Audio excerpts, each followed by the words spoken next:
Hi, this is Jared Dees from thereligionteacher.com.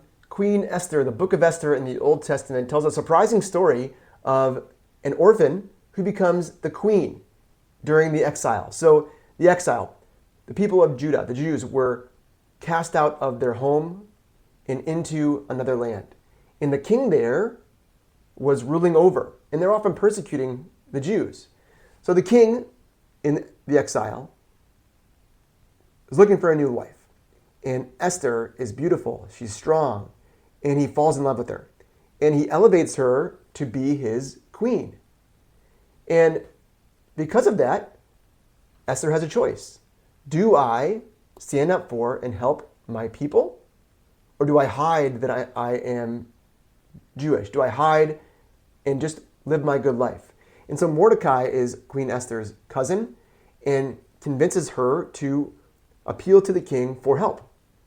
Appeal to the king to ask for protection of the Jews, because there is a advisor, Haman, who wants to blame the Jews, who wants to kill the Jews. And Esther decides to risk her life, to risk Haman attacking her, and instead turn to the king and ask for the king's help. And as a result, the king does turn against Haman and instead listens to his wife, Queen Esther, to pass laws to protect the people of Judah, the Jews. So what are some lessons from this story, this book of Esther?